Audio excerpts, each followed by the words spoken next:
Hello guys! Sa video ito guys, no, pag-uusapan naman natin yung regarding sa mga asawa na babae. Para sa lahat ng mga babae ito na may asawa na. Kasi utos ni God sa atin, kalagayan sa Bible guys, na ang sabi ni God, to all wives, be submissive to your husband. O diba, ngayon kasi kadalasan baliktad na yung nangyayari.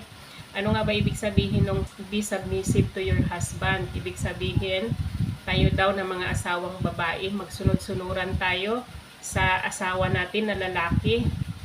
Kasi alam naman natin guys na ang mga asawang lalaki, sila yung head ng family, di ba?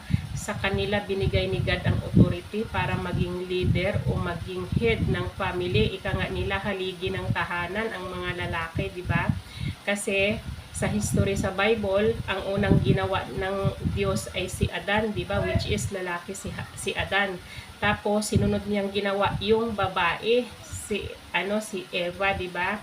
Kaya talagang lalaki ang head of the family. Kaya mga asawang babae, huwag ninyong pangunahan ang mga asawa ninyo, pabayaan niyo sila na magdesisyon para sa pamilya niyo. Ang papel nating mga babae ay para suportahan sila at para maging helper. Yun na lang talaga, yakapin na lang talaga natin yung papel natin as helper ng mga asawa na lalaki. Kasi yan ang utos ni God sa atin, no?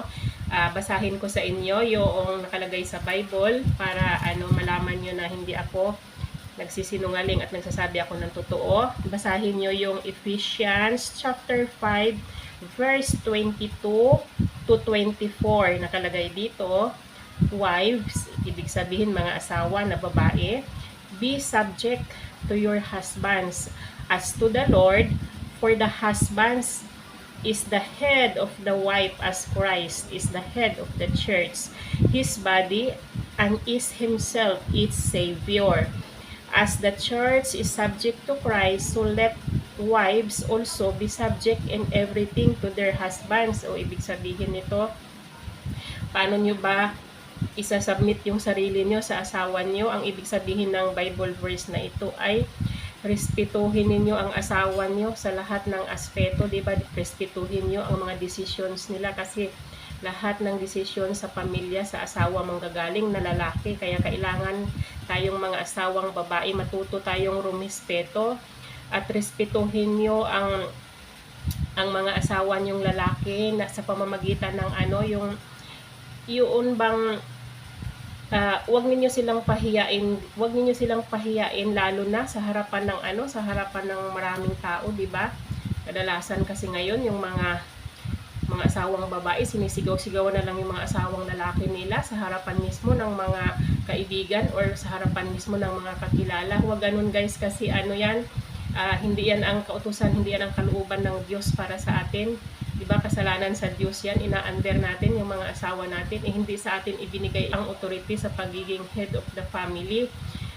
Pero sana lang din lahat ng mga lalaki matitino, kasi meron din naman kasi mga lalaki na mga pasaway, kaya nangyayari yung hindi pagkakaintindihan ng mag-asawa dahil din sa mga lalaki na pasaway, mga irresponsable.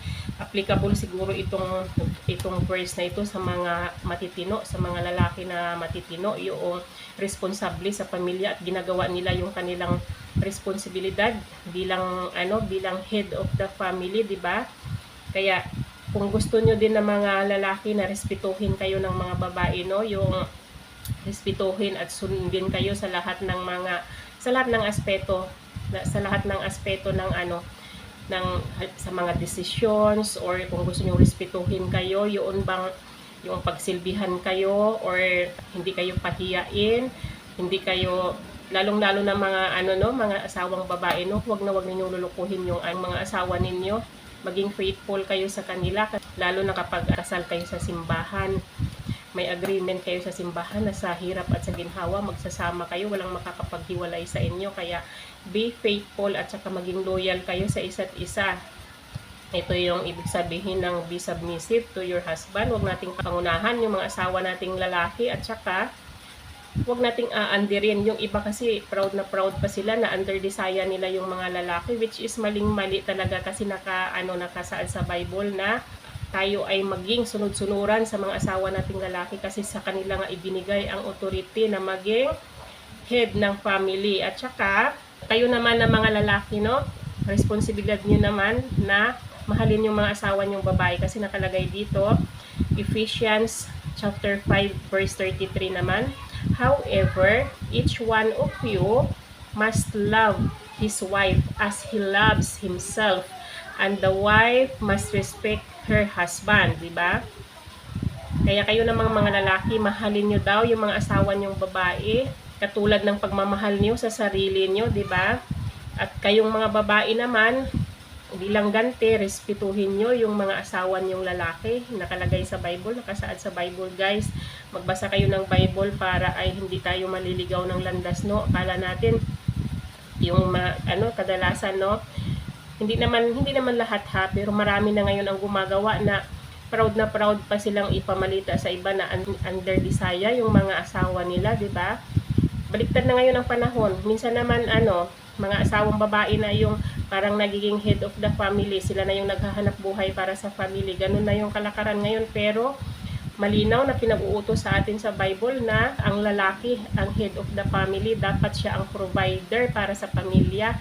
Siya yung nagdidesisyon, siya yung magdadala ng pamilya, siya yung magpo-provide para sa pamilya, di ba? Siya yung magbi-build up ng pamilya niyo, hindi yung babae. Kaya yung babae, ang role ng babae ay magsuporta sa asawa nila or maging helper ng asawa nila, di ba? Yun ang role ng mga babae ayon sa Bible.